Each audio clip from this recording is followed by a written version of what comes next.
Hello, welcome to Access. I'm Rob. Joining us today is Ash. Hello. Ash, I'm going to be talking about Guardians of the Galaxy today. Specifically, 5 ways Guardians of the Galaxy is way deeper than you would expect. Ooh. Because, what are you expecting from the game? I'm expecting big Guardians of the Galaxy, fun, humour, shooting some guns, having some fun. That's what I'm expecting. It's got all of that. But I'm also going to tell you all of the other things it's got that you might not be expecting that it has. The first thing I want to talk about is sort of what, you've touched upon there. You're expecting sort of that camaraderie, that witty Guardians banter between all of the Guardians. And that is very much there, but a very pleasing thing and a thing I really enjoy is almost Mass Effect style, like in between missions. Mm-hmm. You get to hang out on the Milano, which, for those of you who don't know, is the Guardians' ship. And you get to just hang out with the other Guardians and talk to them, explore their little rooms on the ship. And it's really cool, both, I think, for fans of Guardians of the Galaxy, if you're a fan of the comic books and the movies, you get all that kind of interaction that you're looking for. But if you're not a massive expert on them, like I am, it's a really good way to learn about the lore and learn about the backstories of these characters. Yeah. You can explore a character's bedroom and you can tell that developers have thought, okay, this is our way to get as much info about this character as we can into their bedroom. And there's loads of little things you can explore. I've been looking around, Drax's personal quarters and Gamora's room and Groot's room and Rocket's room. And it's amazing seeing the difference in personalities just in their bedroom. You walk into Rocket's room and it's an absolute mess. Yeah. Just wires all over the place, ridiculous weaponry all over the place. I could easily spend hours between each mission just walking around this place. It's really well designed. And just talking to your crew as well, because as the story progresses, you'll just be hanging out on the Milano and they'll be talking to each other, not just to you either. They'll be having that's cool. They'll be having arguments. Like Rocket is, as I'm sure you're aware, very argumentative. And he'll just be constantly shouting at Drax. And it's just a fun place to be. It feels alive. It doesn't really feel like your traditional video game environment where you just walk around, everyone's in their specified place. Like the Guardians move around the place, like Drax will be training for the next mission, doing sparring, and Gamora will be hanging out. Rocket will be by the weapons bench, fine-tuning his equipment, and you can go to him for upgrades as well. And they're all shouting and talking and arguing amongst each other. And while they're doing that, you can sort of interject with your own opinion, or you can say nothing, or you can go up to them and talk to them yourself. And it feels like you're hanging out with the Guardians of the Galaxy. It's genuinely so cool. Really cool. That's a really nice little touch that it's really interactive in that sort of way. Does it feel like the people that you talk to, like these characters, does it kind of impact the gameplay later on or your relationships with them when you're doing these sort of things? It does, and I'll talk about a little bit about that later, but it does, it doesn't affect the outcome of the story, but it does affect the way that characters react to you and talk to you, and almost Walking Dead style. Like if you say something that annoys one of them, you'll get a little message on the screen. Rocket is furious that you said that. There's one bit where there's a chasm you have to get across, and Drax suggests, I'll just throw Rocket across and then he can activate the bridge, and Rocket's like, no, don't you dare throw me across. And you've got the option, you can either side with Drax and be like, yeah, throw him, or side with Rocket. I sided with Drax. Oh, of course you did. He just launched Rocket across, and Rocket was furious. Thinking of Gimli is what you're doing. Yeah, nobody tosses a raccoon. But it's just funny, and I'm quite a stone-hearted, cynical man. But even I found myself, I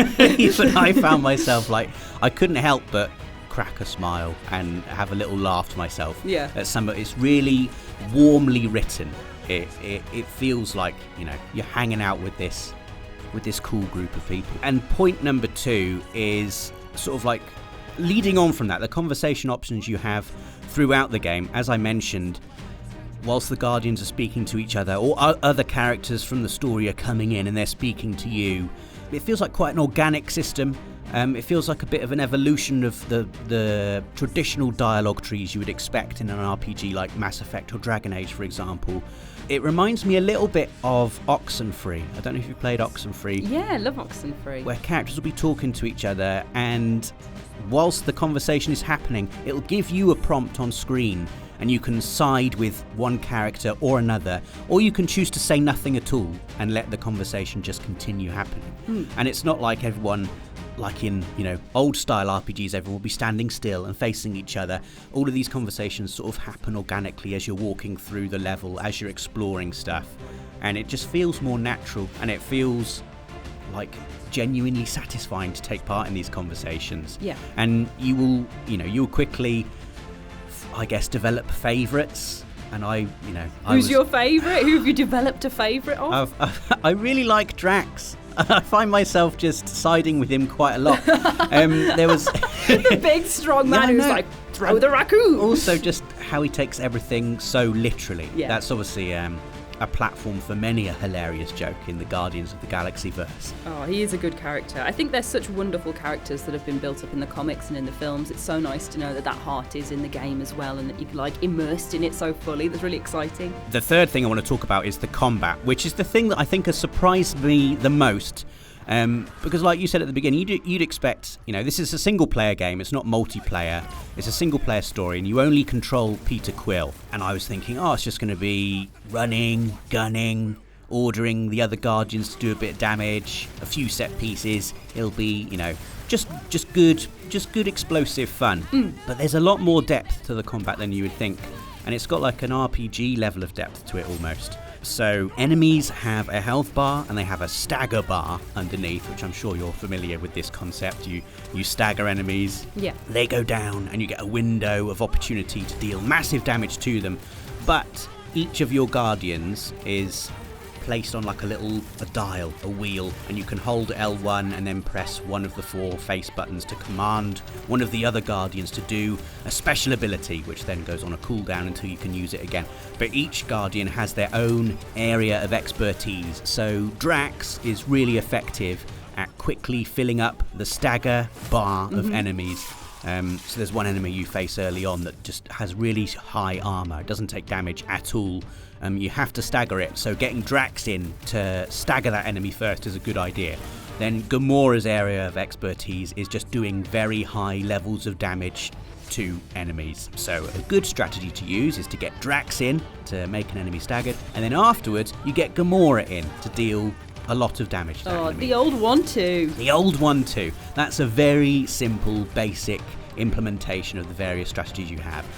Groot has an ability where he can ensnare whole groups of enemies, and so it's advantageous to sort of corral big groups of enemies into one area if you can. Rocket he's really good at area of effect moves, so he has like grenades he can chuck. So another good 1-2 combination is to get Groot to ensnare a bunch of enemies all together and then have Rocket go in with an area of effect attack. Again, that's like a very basic example of what each Guardian does and the enemies you face later in the game. You can scan them all with your visor. That's an ability you unlock very early on to give you just a bit of a tactical reading on the strengths and weaknesses of each enemy, and so puzzling out how to defeat the more dangerous enemies. And the combat's tough as well, by the way. You're going to get your ass kicked if you're just going in there holding down fire on Peter Quill's weapons and that's all you do. You're not going to get very far. You have to think about it. It is quite tactical, and you have to know what you're fighting, what their weaknesses are, how to dodge their attacks, and it's really satisfying when you do that and you piece together a really sort of pleasing homemade combo, because it doesn't hold your hand and say, okay, do this with Drax, then do that with Rocket. It tells you what each member of the Guardians is good at, and then it's up to you to sort of figure out how you combine their abilities collectively to get through each combat encounter. And it's just really satisfying to do it. It feels really good. Yeah. When you nail it, Peter Quill, all of his abilities are sort of designed to give you as good an overview of the battlefield as you can. One of his early abilities is called Vantage Point, which just is a little jet boot ability where he has his jetpack boots, and he flies off into the air. His jet boots. And it basically just gives you an aerial overview of the battlefield. So you're almost like a tactical commander. Peter Quill, he's got his guns, he's got elemental shots that he can fire, which can freeze enemies, which is, very cool, and other elements as well. But mainly, he's not like the main damage dealer. Your job as Peter Quill is to look at what's happening around the battlefield and to effectively deploy the other Guardians to defeat whatever you're fighting. Isn't his the guns in this a lot more based on the comic as well, for Star-Lord's guns, like the elements and that sort of thing? Like what sort of powers do they have? Without going too much into it, there is a thing going on in the story that Peter Quill doesn't quite understand.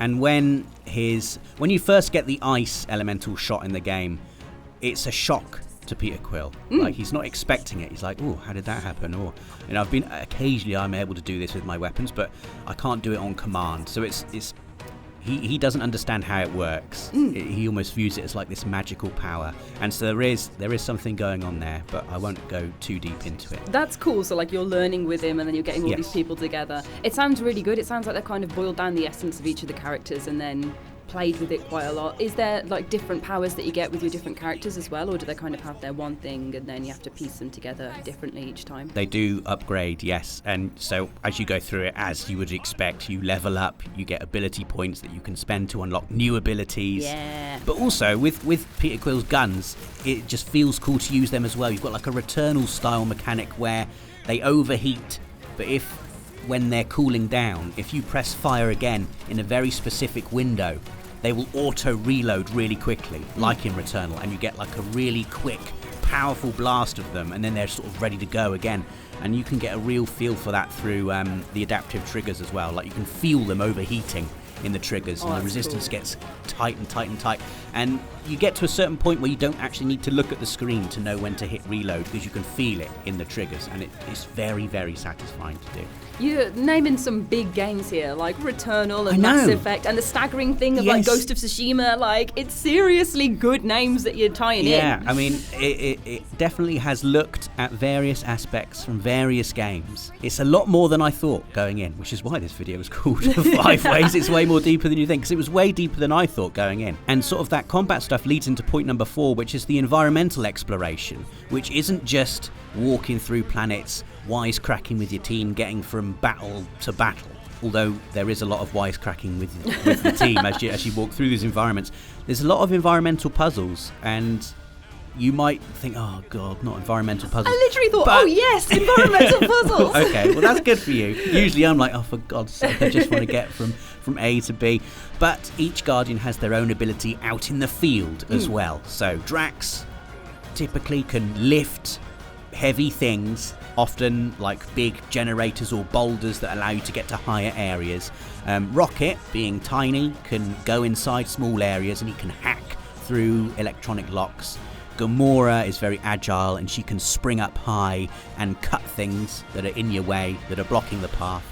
Groot can throw his roots into the ground and make bridges of vines across chasms.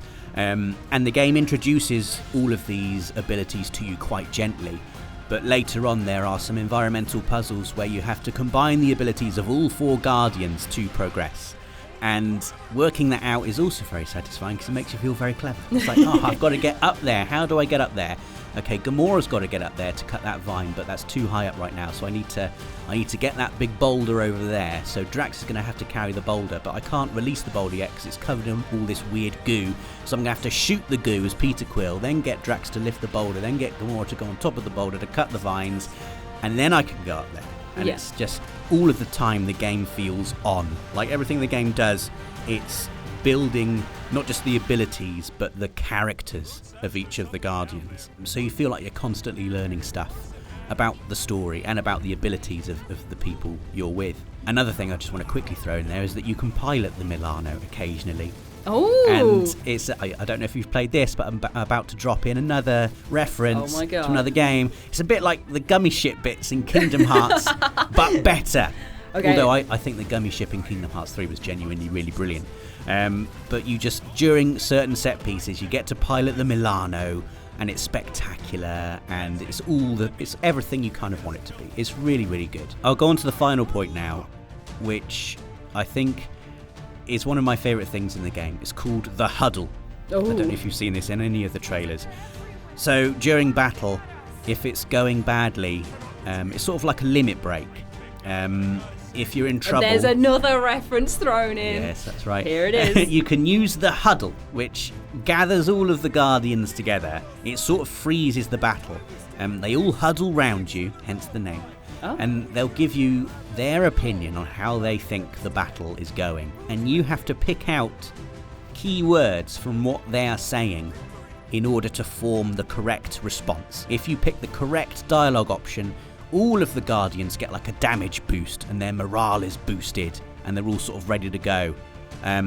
If you pick the wrong option, only you get it. So there's no bad way to end a huddle. It's not like, you picked the wrong option, you're all dead. And even if you get the conversation wrong, any Guardians who've been knocked out are instantly revived as well. So a huddle is always a good thing. That's so cool. That's such a neat, addition. If you pick the correct option, everyone gets a damage boost. And Peter Quill gets out his Walkman and he plays... Oh, hell. He plays one of a list of licensed 80s bangers, which you will know is what Peter Quill does if you've watched the movies. And it's music that you will not be hearing in this video for copyright reasons, but it is there. Good. There are some absolute bangers. There are some real 80s classics, and it's amazing how much it does actually change how you feel during the battle. Because if you're in this really hard fight, and a lot of the fights are hard, and it's not going well, you do the huddle, you pick the right option, all of the Guardians are ready to go, and all of a sudden Bonnie Tyler's Holding Out for a Hero starts playing. Oh, man. And you're like, yes, come on! It makes you feel great, and it makes you feel like, yes, I can do this now. And there have been times where that little morale boost is what has got me through the fight. Yeah. And it genuinely feels great. It's a great implementation of the soundtrack, the really good soundtrack that they've managed to get. It's not just playing it in the background, it's using it to sort of fuel your morale. It's really cool. My question at the end of this was going to be, what was the music like? And to know that that's in there as a feature is just amazing. I think, honestly, I'm really excited just from hearing you talk about this, because it sounds like they have proper thought about every aspect and tied in so many interesting features, but still kept that pure, funny, wholesome content in the middle of it. I just think it sounds great. There it is. There's 5 reasons. 5 ways Guardians of the Galaxy is way deeper than you thought. Let us know in the comments if you're going to be picking up Guardians of the Galaxy on PS4 and PS5 when it's out on the 26th of October. Like this video if you found it useful, and don't forget to click the notification bell so you're always up to date with everything from the world of PlayStation. Thanks for watching. PlayStation